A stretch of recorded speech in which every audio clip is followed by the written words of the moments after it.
Subscribe to our YouTube channel and press the bell icon to get the latest updates.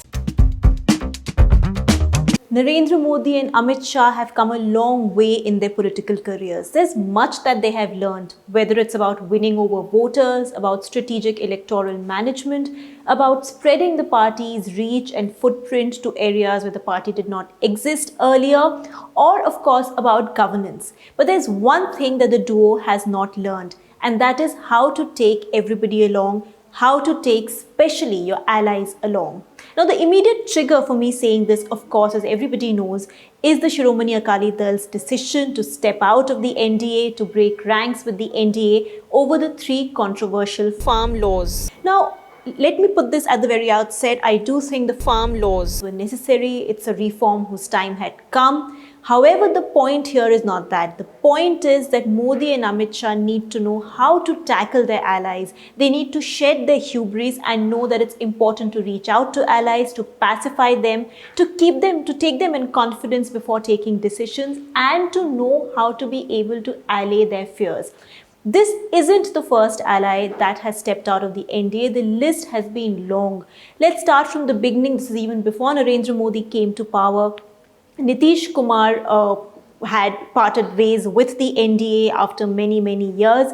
It's because he did not get along with Modi. There was acrimony between the two. Now, of course, the 2015 elections were then fought separately. Nitish Kumar went with the Mahagathbandhan, which won the election. What happened later, we all know. The Gathbandhan broke. Nitish Kumar did come back to the BJP's fold, but the fact that he left the BJP isn't lost on anyone. PDP in Jammu and Kashmir is another example that the BJP broke ranks with.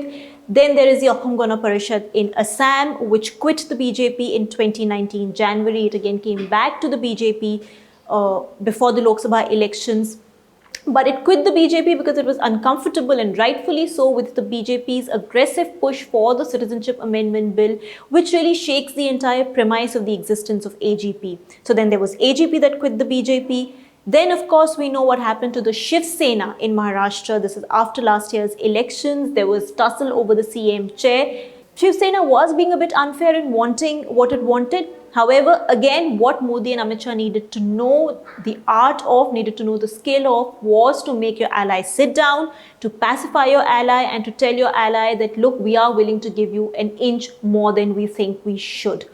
This, in fact, is something that former Prime Minister Atal Bihari Vajpayee knew very well. He gave this beautiful term to India's political lexicon called coalition dharma, which the BJP has recognized for many, many years after his passing away as well, after his tenure as well.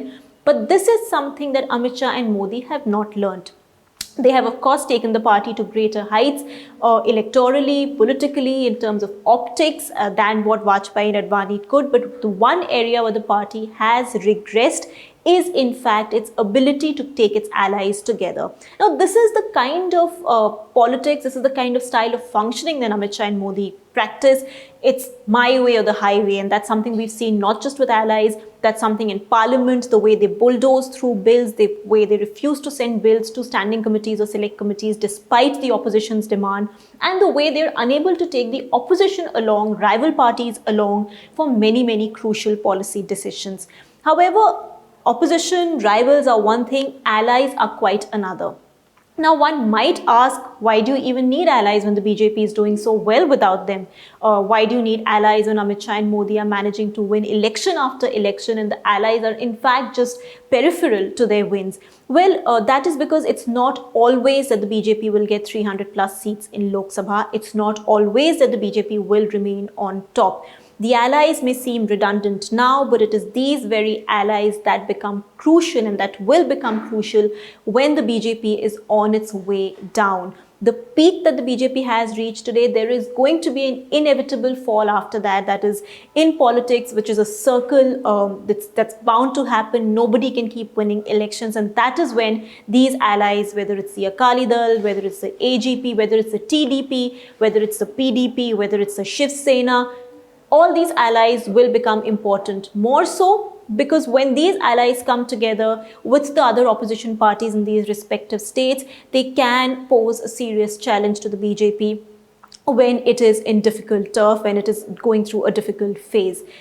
Also, let's not forget that BJP's politics is so polarizing, it's so majoritarian, it's so divisive that the pool of allies that it can choose from is anyway limited. It's not as if all parties in India would be willing to be seen on the same side as the BJP, which is why it's important for the BJP to keep its own pool of allies intact, to not allow arrogance, to not allow this attitude that we don't want to talk to them, we don't need them, get in the way of actually appeasing allies.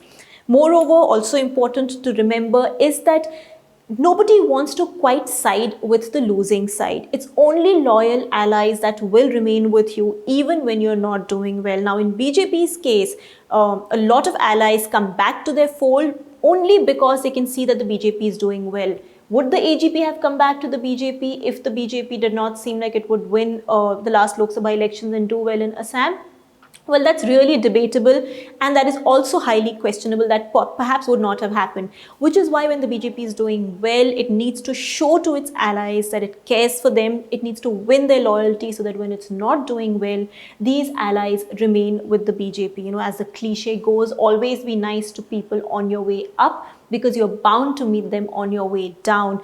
Well, it's not always that allies will remain with you. It's natural in politics for people to part ways. The Congress and left parted ways in UPA 1 over the Indo-US civil nuclear deal. But for the BJP, it is more of a pattern than an aberration. This seems to have become a norm, and that is something that should worry Narendra Modi and Amit Shah.